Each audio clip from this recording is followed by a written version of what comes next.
E aí, pessoal, vocês estão gostando dessa jornada incrível que nós começamos sobre as lutas? Viram que fantástico aí conhecer sobre a história do Taekwondo?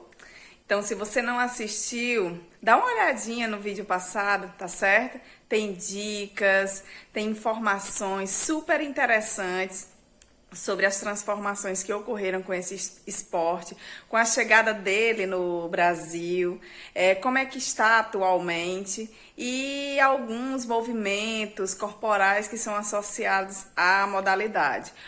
Hoje vocês vão ficar aí com essas informações referente ao Karatê com o professor Januário Nascimento.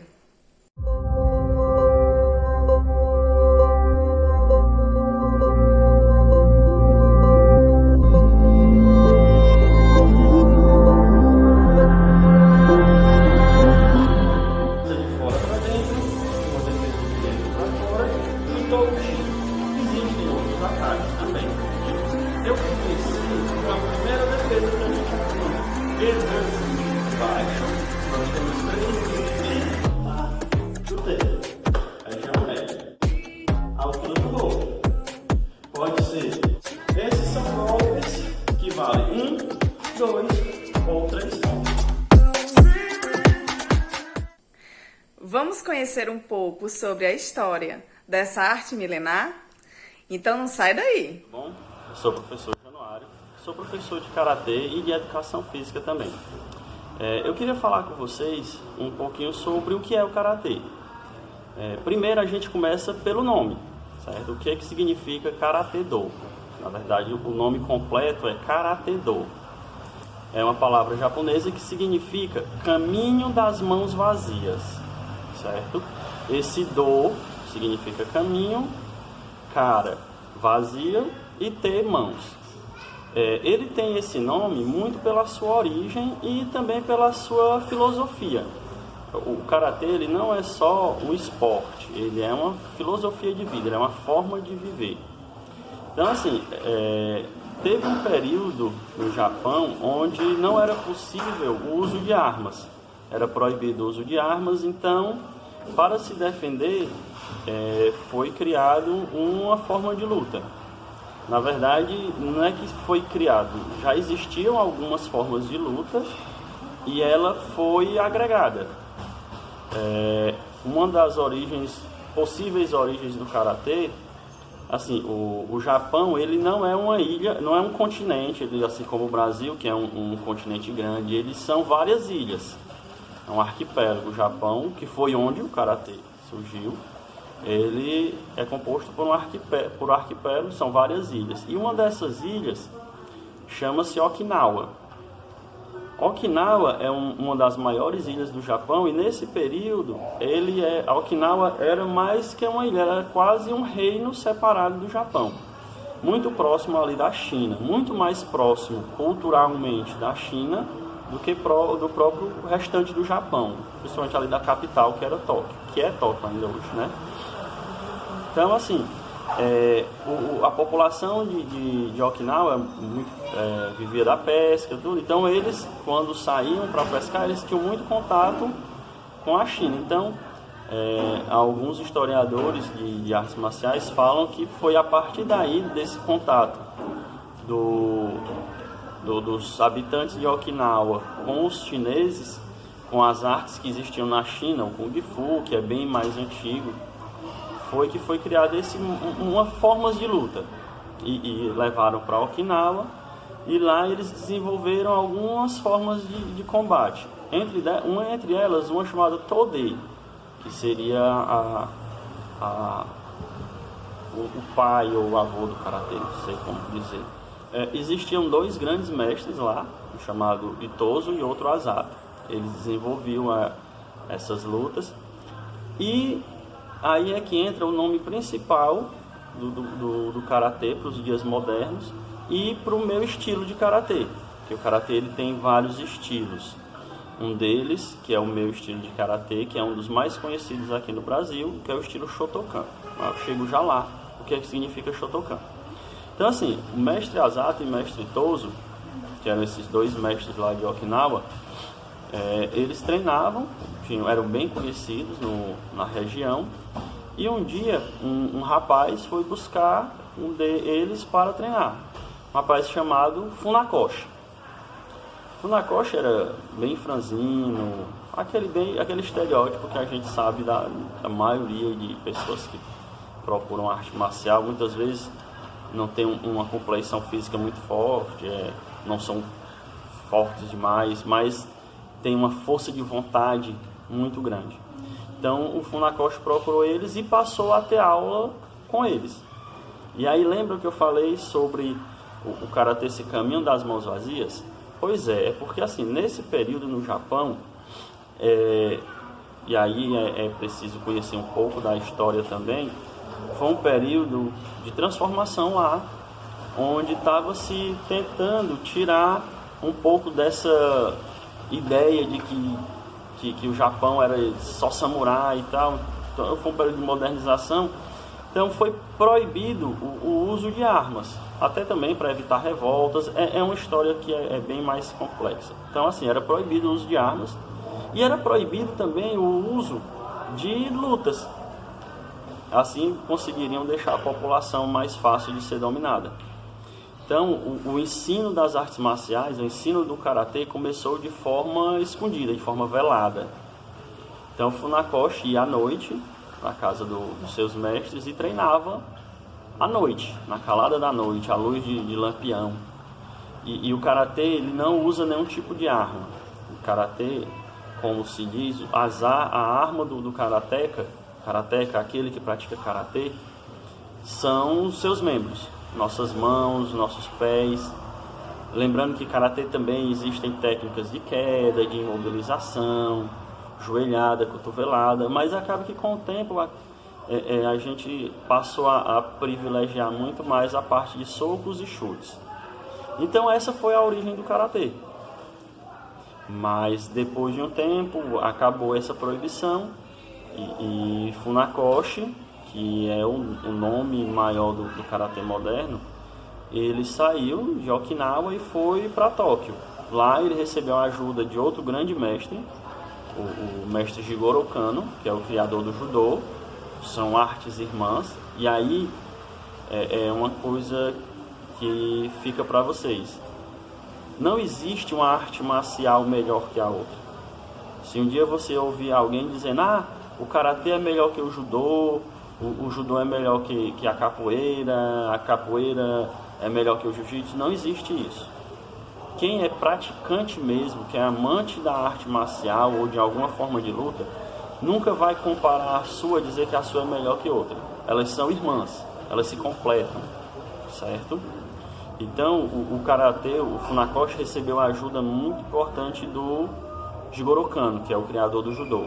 Ele, por já ser inserido na sociedade japonesa, abriu portas pro Funakoshi. E aí Gishin Funakoshi passou a difundir o karatê, tirou de Okinawa, levou para Tóquio, de Tóquio para todo o Japão. E por isso ele recebeu o nome de criador do karatê moderno. Mas na verdade o que ele fez foi transformar o karatê numa forma mais fácil de ensinar, de aprender. Porque no início, da forma como ele aprendeu, era só através de kata e de combate, não tinha uma forma mais pedagógica, uma forma mais fácil de ensinar. E o Funakoshi fez essa transformação. E aí a ele é acreditado a criação de um estilo de karatê, que é o Shotokan. Shotokan, kan significa escola ou classe, e Shoto era o apelido dele. Pois os japoneses também tinham um apelido. Era a forma como ele assinava os poemas dele, que significa mais ou menos Pinheiros ao Vento, que era um local em Okinawa que ele sentava para escrever os poemas dele e assinava assim, Shoto. E assim ele ficou conhecido. E então a partir daí o karatê cresceu. Saiu do Japão, ganhou o mundo, veio para o Brasil. E aí as aulas de história de vocês vão servir. No período em que houve a migração dos japoneses para o Brasil, ali, principalmente para São Paulo, para trabalhar na lavoura do café E eu não vou dar mais spoiler, que aí você vai pegar o seu livro de história e vai estudar sobre isso. Então o Karatê chegou no Brasil através desse movimento migratório. Chegou ali em São Paulo, depois Rio, Brasília, Bahia. O primeiro estado do Nordeste a conhecer o Karatê foi o estado da Bahia. E chegou ao Ceará já com um capitão do exército. Ele trouxe o Karatê, ele treinava ali no 23BC, que é o pessoal, quem já andou aqui por Fortaleza sabe que é ali perto da 13 de maio. Ele trouxe, treinava lá e a partir de lá ele começou a ensinar os colegas que eram do exército. Depois ele conseguiu um espaço para dar aula em uma academia e mais uma vez a gente tem a ajuda do judô, que foi o professor Milton Moreira, que foi uma das pessoas que trouxe o judô para o Ceará, que já era enraizado aqui no estado. Ele tinha um espaço numa academia e ele abriu esse espaço para que fosse ensinado o Karatê também aqui no estado do Ceará. Então, desde a sua origem lá no Japão até a chegada aqui no Ceará, a gente deve muito respeito e gratidão ao judô. Então, essa é a história do Karatê, assim, bem rápido. Existe muita coisa, muito mais coisa. E aí, outra pesquisa para vocês fazerem. É bem facinho, vocês vão estar lá no Google e vão falar para a professora Josiana. Depois eu vou cobrar ela, se vocês pesquisaram mesmo. O nome da pessoa que trouxe o Karatê para o estado do Ceará, certo? Dever de casa, tá bom? Então, assim, o Karatê, ele tem por característica muito os kata. A gente tem que é o ensino da forma, é como se fosse uma luta simulada contra vários adversários imaginários. Então isso é um kata. E tem o Kihon, que o Kihon é onde você aprende os movimentos, você aprendendo de um por um, e o Kumite, que é a parte de combate. E aí existem várias formas de Kumite, desde a mais simples, que é quando a pessoa que está iniciando aprende a um ataque, uma defesa, tudo combinado, até a parte de Ju Kumite, que isso aí é restrito apenas para faixas marrons e faixas pretas, que já é o combate mesmo, a gente já faz sem uso de protetores e tudo, já é o combate real mesmo. E existe a parte esportiva, existe a parte de combate esportiva, que é o Shiai Kumite, que aí já envolve regras. Aí o objetivo é a marcação de ponto, é a pontuação, que é muito legal também de conhecer.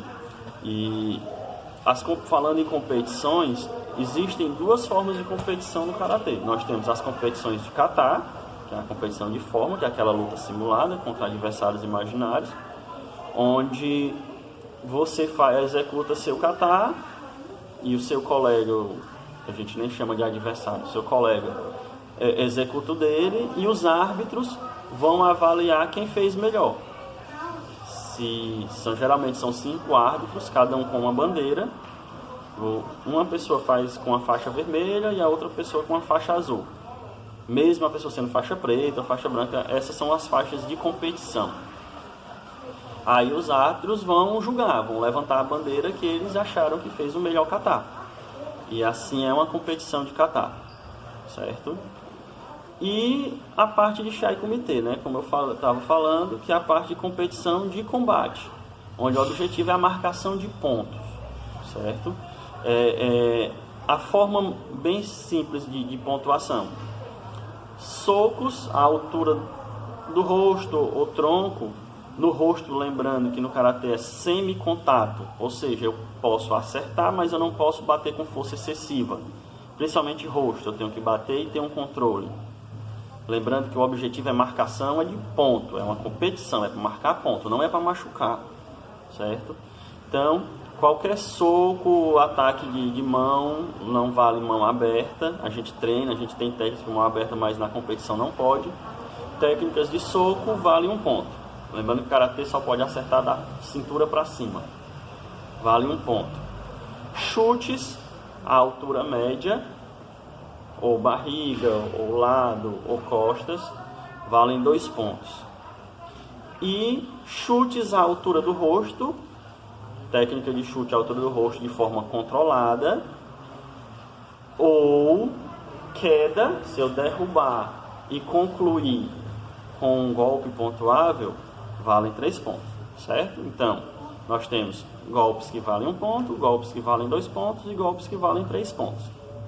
Tem o tempo de luta, dependendo da categoria, pode ser 2 minutos, 3 minutos, vai depender da categoria. Ao final da luta, quem somar mais pontos, vence. Ou quem conseguir fazer uma diferença de pontos de 8 pontos. 8-0, 9-1 e por aí vai. 8 pontos de diferença, a luta encerra. Ou através de punições. Existem 2 categorias de faltas. Uma por ataque excessivo, outra por regras de comportamento. Ficar fugindo da luta, pisar fora da área de competição. Se você cometer 4 faltas da mesma categoria, você é desclassificado, certo? Então essa é a forma de competição no Karatê.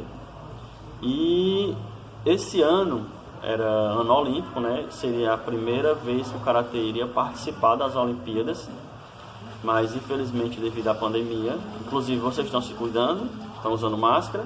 Eu tirei a minha máscara só para poder falar com vocês, mas eu estou dando aula de máscara direto. Então seria nosso primeiro ano de nossa estreia do Karatê nas Olimpíadas, mas infelizmente devido à pandemia vai ficar para o próximo ano. Mas o Karatê ele vai fazer sua estreia nas Olimpíadas, certo? Então, basicamente era isso, certo? Lembrando que não só no Karatê, mas como qualquer outra arte marcial, o principal, o que vale, é o respeito, certo? O respeito em todas as ações. Na hora de entrar no espaço de treino, que é o dojo, o respeito com o professor, o respeito com os colegas, o respeito ao ganhar ou ao perder, a gente sempre tem que respeitar. É um dos lemas do Karatê, respeito acima de tudo. E aí eu tinha falado que o Karatê tem o Kihon, Kata e o Kumite, mas nada disso funciona sem a sua parte principal, que é a filosofia de vida que o Karatê prega. Que é exatamente você ser perseverante, você conseguir não se dar como vencido, você buscar os seus objetivos, você ser uma pessoa correta, você sempre seguir o mais correto possível. Você tem que ser correto, não com medo da punição. Eu vou fazer isso direito porque senão eu vou levar falta. Eu vou fazer isso direito porque senão eu vou ser punido. Não. Quem treina uma arte marcial faz o que é correto porque é correto. E todos nós, até quem não pratica arte marcial, deveria pensar assim: a gente faz o que é certo porque é certo. E não com medo de punição. Então, isso é uma coisa que o Karatê prega, o respeito acima de tudo, o autocontrole, conter o espírito de agressão. Eu tenho que saber me controlar. Não é porque eu sei lutar, não é porque eu sei uma forma de combate, que tudo eu vou resolver batendo. O Funakoshi, que foi o criador do nosso estilo de Karatê, uma das coisas que ele sempre dizia: quando o Karateka dá o primeiro golpe, ele já perdeu. Porque ele não soube resolver aquele problema através do diálogo. Então o Karateka ou qualquer artista marcial que usa os seus punhos ou suas pernas para agredir alguém, mesmo que seja para se defender, e ele primeiro agrida, ele já perdeu. O Karateka ele sempre tem que tentar resolver tudo sem agressão. Eu sou professor também de educação física e é uma das coisas que mais eu converso com os meus alunos. Tio, foi ele que me empurrou e eu empurrei ele porque ele me empurrou, ele me bateu. Se ele tivesse lhe empurrado e você tivesse saído de perto, pronto, teria resolvido o problema. Você não deixou de ser menos homem ou menos mulher porque alguém lhe empurrou. Aí ele me chamou de feio, ele me xingou, ele disse que eu sou não sei o que. Isso não vai matar você, isso não vai transformar você numa outra pessoa. Se uma pessoa lhe xinga, saia de perto dele. Você vai evitar uma confusão. A maioria das brigas acontecem porque alguém quer ser melhor que o outro. Só que na verdade os dois perderam, porque houve agressão. Então é um conselho que fica para vocês, tá bom? Então, foi muito bom esse papo com vocês. Existem muitas outras coisas, eu tentei falar o mais rápido possível. E não esqueçam da tarefinha que eu passei, tá bom? Falem com a professora Josiana e depois eu vou perguntar a ela se vocês fizeram mesmo, tá bom? Então, um grande abraço a vocês e tchau, tchau. E aí, estão gostando? Muito interessante os fatos históricos associados a essa arte marcial, não é mesmo? Mas não vamos ficar só por aí. Eu vou compartilhar para vocês agora alguns movimentos básicos dessa arte marcial. Fica comigo! Como eu falei, nós temos 3 partes técnicas no Karatê. O Kihon, o Kata e o Kumite. O Kihon é o ensino das formas. O Kata é uma sequência dessas formas. A gente coloca numa sequência, simulando uma luta contra adversários imaginários. E o Kumite, que é o combate. Bom? Eu vou mostrar um pouquinho de cada para vocês, certo? No caso do Kumite, quando for a vez do Kumite, eu vou mostrar um pouco da forma de pontuação do Shiai Kumite, que é a luta de competição, bom? Então eu vou começar primeiro pelo Kihon. O Kihon é uma sequência de movimentos. Cada graduação, cada faixa tem a sua sequência específica. Lembrando que as faixas no estilo Shotokan, que é o meu estilo de Karatê, ela começa na branca, depois amarela, vermelha, laranja, verde, roxa, marrom e preta. Aí preta, primeiro dan, segundo dan, terceiro dan, até o 10º dan. Quando você chega na preta é que você começa a treinar. Bom, então eu vou mostrar algumas técnicas de faixa branca. Bom, sempre, qualquer movimento, qualquer coisa que a gente vai fazer no Karatê, a gente começa com comprimento. Yoi, esquerda à frente, defesa baixa. Essa daqui é uma defesa baixa, chamada Gedan Barai. E eu vou avançar um Oizuki, que é um soco direto. Ich, Ni, San, Shi, Go. Esse soco ele pode ser a altura média, que a gente chama Childan, ou a altura do rosto, Jodan.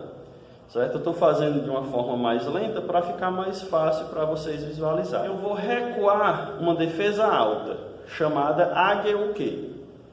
Ich, Ni, San, Shi, Go. Vou avançar uma defesa média de fora para dentro. Um Soto-Uke. Ich, Ni, San, Shi, Go. Vou recuar um Uchi-Uke, uma defesa de dentro para fora. Ni, San, Shi, Go. Vou fazer um ataque com a mão aberta, fazendo um semicírculo de fora para dentro. Um Shutou Uchi, de fora para dentro. Ni, San, Shi, Go. O ataque é com essa parte da mão, o Shutou. E vou fazer agora uma defesa com essa parte da mão, um Shutou-Uke. Ni, San, Shi, Go. Yang. Então eu fiz uma defesa alta, uma defesa de fora para dentro, uma defesa de dentro para fora, uma defesa com a mão espalmada e fiz um soco, um Oizuki e um Shutou-Uchi. Existem outros ataques também, de mão. Bom, martelada, bater com a parte externa da mão, certo?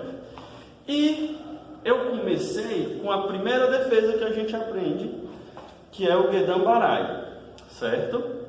Vou falar mais detalhado para vocês sobre o que é o Gedan Barai. Ele é uma defesa de cima para baixo. Gedan significa baixo, nós temos 3 níveis de altura no karatê. Em japonês, né? Na forma de falar em japonês. A altura superior, que é Jodan, Jodan. A altura média, ou Chudan, Shudan, Chudan. E parte baixa, que é Gedan. Então, o Gedan Barai, Gedan, região baixa. Barai significa varrer, tirar. O pessoal do judô tem muitos. Os Ashibarai, que é tipo uma rasteira. Então, Gedan Barai significa varrer para baixo. Bom, é como se tivesse algo aqui no meu braço e eu tiro. Bom, aí ela serve para bloquear um ataque que venha frontal, um chute frontal, ou caso alguém me segure aqui pelo braço, eu vou varrer para baixo e executar o Gedan Barai, cotovelo para baixo, certo? Para eu usar melhor a força da alavanca. Bom, então esse é o Gedan Barai. Isso seria o Kihon. Além das técnicas de defesa e soco, a gente tem a parte de chute. Eu vou fazer 2 chutes, tá bom? Maigiri, que é um chute frontal, e o Mawashigeri, que é um chute semicircular. Sempre começo com o pé esquerdo à frente, com a defesa baixa. Fiz a guarda. Vou fazer um Maigiri, chute frontal. Ich, Ni, San, Shi, Go. Bom, eu chuto com essa região do pé aqui, Koshi, bom, o peito do pé. Então esse é o Maigiri. Ele pode ser Chudan, pode ser Jodan, bom? E vou fazer agora o Mawashigeri, que é um chute semicircular. Parei. Ich, Ni, San, Shi, Go. Yeah. Então, pessoal, essas são algumas técnicas de faixa branca, certo? Que é a primeira faixa. Agora nós vamos fazer o primeiro kata, que é o kata de faixa branca. No estilo Shotokan, nós temos 24 kata, certo? Nós temos uma sequência das faixas iniciais, que são os Heiyans. Primeiro Heian, segundo Heian, até o quinto, que corresponde até a faixa verde. Bom? Faixa roxa já entra em outra sequência, entra na sequência dos Tekis. E faixa marrom em diante já são os kata que a gente chama de kata avançado, que são os kata de faixa preta. Bom? Toda vez que eu vou mudar de uma faixa para outra, eu tenho que apresentar o kata da faixa anterior e o kata da faixa que eu estou, certo? O kata, ele não é uma dança, também não é, você não decora passos, eles são movimentos de luta, certo? São movimentos de luta onde você simula uma luta contra adversários imaginários, certo? E ele tem uma sequência lógica, ele começa e termina no mesmo lugar, são coisas características de kata. Ele começa e termina no mesmo lugar, ele sempre começa com defesa e para o lado esquerdo. Mas por que para o lado esquerdo? Porque para os orientais, o lado esquerdo é o lado da harmonia espiritual, é o lado espiritual, é o lado da não agressão. Então é por isso que nossa vestimenta, o kimono, a gente sempre coloca a parte esquerda por cima da direita, a gente sempre quer que a parte espiritual prevaleça ao físico, a parte de não agressão prevaleça sobre a parte agressiva. É por isso também que o kata ele sempre começa com defesa, para mostrar que o karatê ele é uma arte de defesa, ele não é uma arte de ataque, tá bom? Então nós vamos fazer o Heian Shodan, que é o primeiro kata, tá bom? Fala o nome do kata. Heian Shodan. Prepara. Como eu disse, eu começo para o meu lado esquerdo.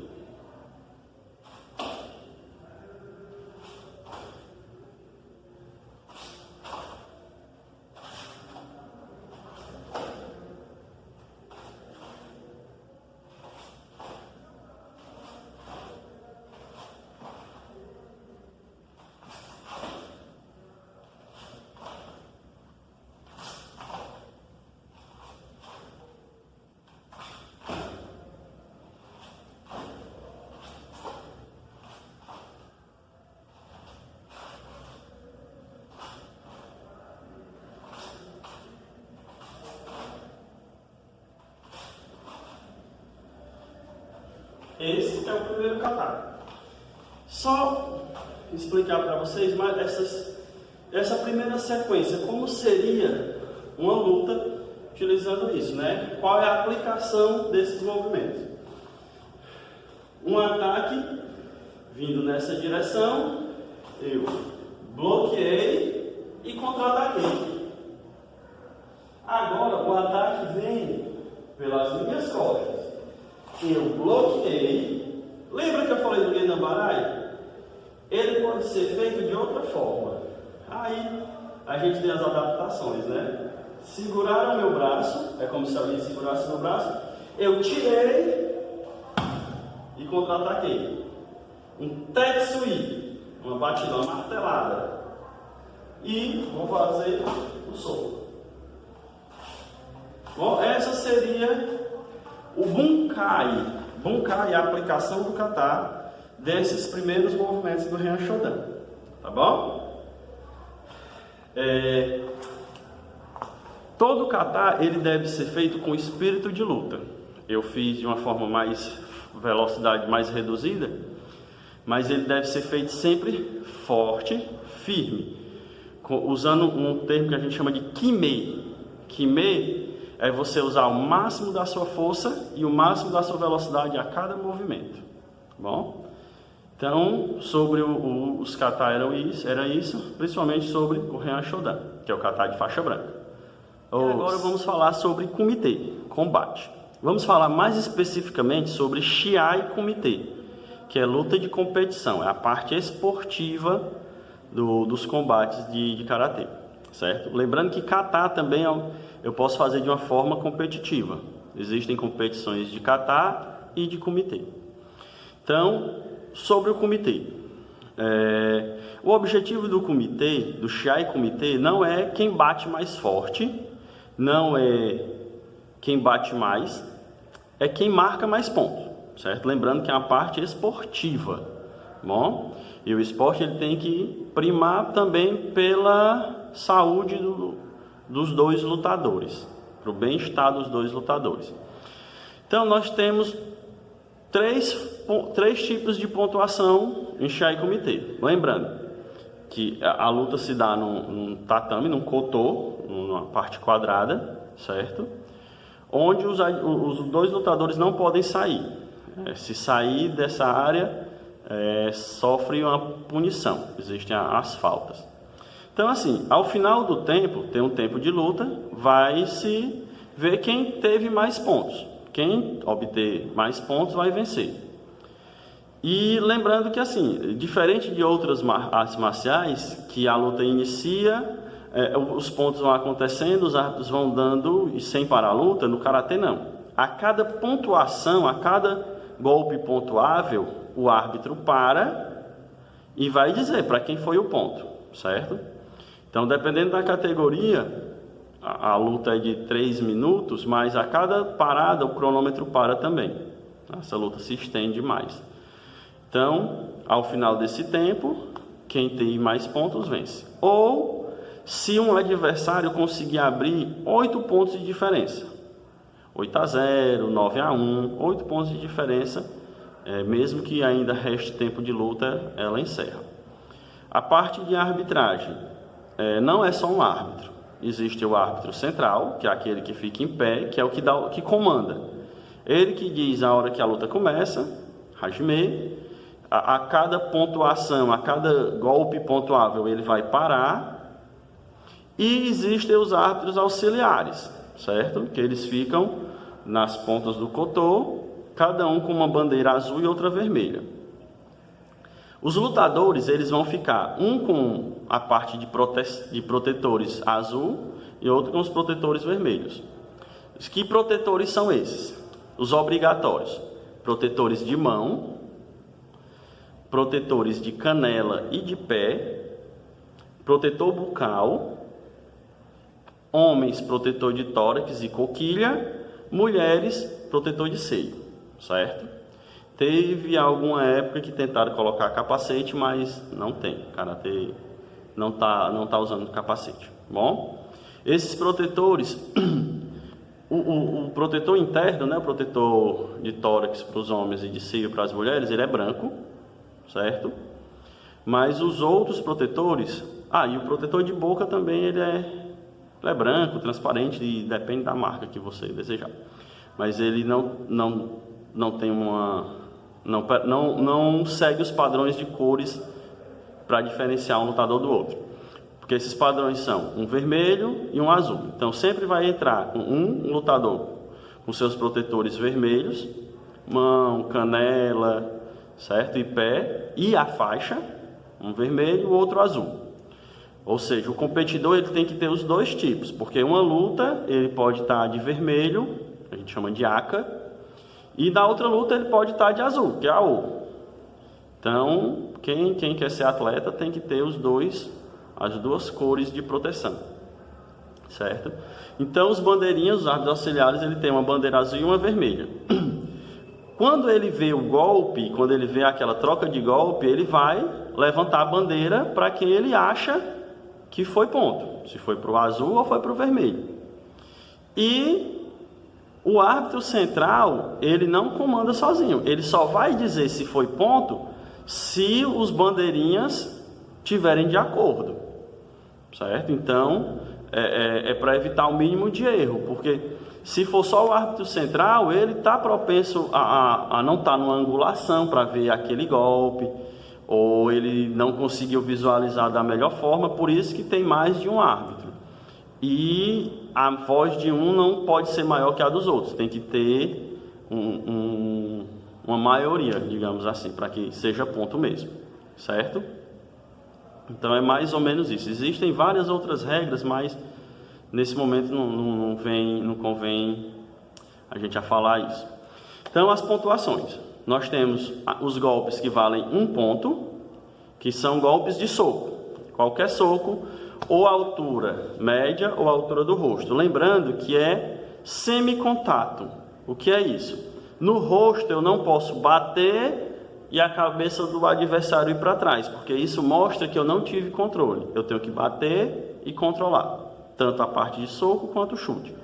Região do rosto, certo? Região média eu posso já bater mais forte, bom? Agora sim, não pode ser de qualquer forma que eu bata. Eu tenho que ter uma técnica bem executada. Eu não posso bater soco de qualquer jeito. Eu acertei. Não é só acertar que vai marcar o ponto. Tem que ser no tempo preciso. A execução do movimento tem que ser bem feito, certo? O karatê ele é muito rigoroso nesse tipo de coisa. Então, socos ou rosto por região média, 1 ponto. Lembrando que o karatê eu não posso atacar na região gedan, da faixa para baixo. 2 pontos. Chutes na altura média, ou frente, tórax, peito, ou costas, costelas, certo? 2 pontos. 3 pontos. Chutes à altura do rosto, com controle, logicamente. Ou no caso, se eu conseguir derrubar meu adversário e executar uma pontuação. Bom, essa queda eu não posso fazer igual o judô, chegar lá, segurar e jogar. Eu tenho que executar uma técnica antes, ou um soco, ou aproveitar a técnica do adversário. Ele chutou, eu segurei a perna, derrubei, certo? Eu não posso entrar direto para derrubar. Bom, então eu vou mostrar bem rapidamente algumas técnicas de luta, tá certo? Aqui é a base de luta, certo? Eu luto me movimentando, porque um alvo fixo é mais fácil de ser acertado. Então, eu movimento para os lados, eu posso aproveitar todo o meu ambiente. Então, técnica que vale 1 ponto. Soco contrário da perna. Bom, estou aqui, bati, voltei. Certo? Joguei uma perna, bato com o braço contrário. Vamos fazer de frente para vocês. Pronto. Pode ser aqui, pode ser aqui. Outra técnica de braço. Braço da frente. Bati. Pode ser aqui ou aqui. Bom, braço da frente. Posso fazer a combinação desses dois. 2. Certo? 2. Bom, posso botar o primeiro só para enganar e o segundo para acertar, ou posso tentar acertar os dois. Outra combinação de dois socos. Bati 1 e 2, certo? Que é uma sequência de água. Pronto. Isso tudo são técnicas que valem 1 ponto, certo? 2 pontos. Chute região média. Posso chutar com a perna da frente. Estou lutando aqui. Chutei. Região média. Ou com a perna de trás. Certo? Isso. 2 pontos. 3 pontos. Chute à altura do rosto. Pode ser com a perna da frente. Pode ser com a perna de trás. Tá bom? Então, esses são golpes que valem 1, 2 ou 3 pontos. Certo? Então, é isso. E aí, pessoal, gostaram? Não esquece de escrever aí embaixo nos comentários pra gente, tá certo? E não percam o próximo vídeo.